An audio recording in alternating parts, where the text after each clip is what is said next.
I've been in a Genesis mood recently. I don't know if it's just because I've been bored, but every time I think about that console, my mind goes to this weird game I used to rent all the time called McDonald's Treasureland Adventure.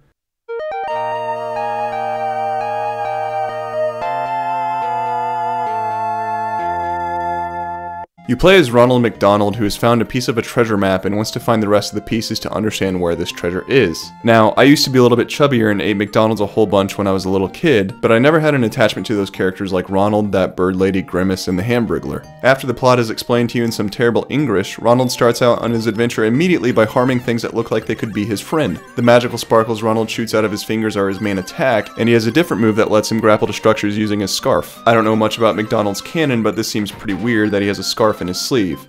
Maybe he just got back from a birthday party or something, I don't know. The music in the first stage of this game has been stuck in my head for 20 years, and I'm not even kidding when I say that. I know I may sometimes exaggerate things, but I honestly hum this tune in my head maybe once a day.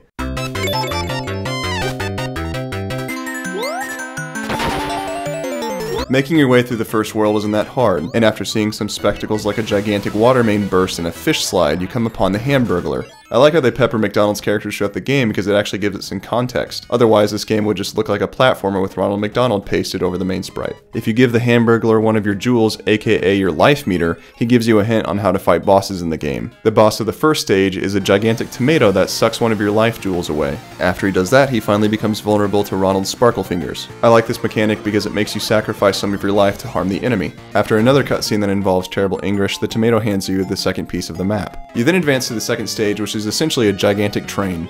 I like the train level because it has a lot of different traps, and there's one particularly good one that was a set of mirrors.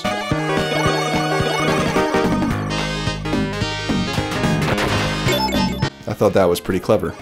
Going into the train level, I remembered one sequence that definitely stuck with me. You're going through a tunnel, and after it goes completely dark, Ronald falls through the abyss and lands on a set of ballerina dancers connecting trains. This section of the game is really slow and thought out, and maybe a little bit more artsy than the game designers intended, but maybe I'm giving it way too much credit. The second stage's boss is inside of a huge city ravaged by sumo wrestlers. Once you climb a skyscraper, you fight this weird UFO type thing. He falls to the same tricks by eating one of your life gems, making him vulnerable to your sparkles. Inside is a green alien dude that gives you another piece of your map. I didn't find the third world to be all that interesting.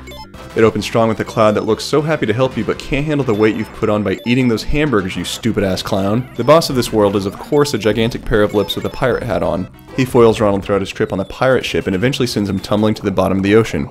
It's a good thing Ronald isn't crushed by the weight of the entire sea above him, because he's able to strut in the bottom of the wrecked ship. Among the wreckage, you find Grimace struggling with his obesity. If you feed him a few jewels, he'll let you go through the door and fight Pirate Lips. This is actually the hardest fight of the game, and the plot twists when it's revealed that he has eyes. I didn't think he had eyes. Surprised me. Now that you have all pieces of the treasure map, it's revealed that the treasure is actually on a different planet. The party then goes to the Zik-covered professor's house. Somehow this dude owns an interstellar spacecraft that takes everybody to this distant planet. Over half my time with the game was spent on this planet. The platforming sucks and it's actually really difficult. I'm glad I was playing on beginner mode. You get chased by a UFO that zaps away at the ground and you get sucked up into it. For some reason there's a really sloppy match 3 puzzle game on the ship. It sucks. Eventually you hop on a flying cat and take it to the really easy final boss's stage. Once you beat him, he shows you the treasure, which is actually a rainbow teleporter back to Earth. It doesn't make any sense. After sitting here recording for a few minutes, I don't really know why I'm making this video. I'm not going to recommend that you play this game because I don't even know how you can buy it these days. And it's a really dumb throwaway character platformer. Just know that there was a period in the 90s that featured a lot of brand mascots. Sometimes they're good, sometimes they're not. This one's just been stuck in my head for my entire life. Help me. Thanks for watching this largely useless YouTube video. If you liked it, go ahead and give the video a thumbs up and subscribe to my YouTube channel. I'm trying to make more things like this, I guess. I don't really know what I'm doing with my life. Goodbye.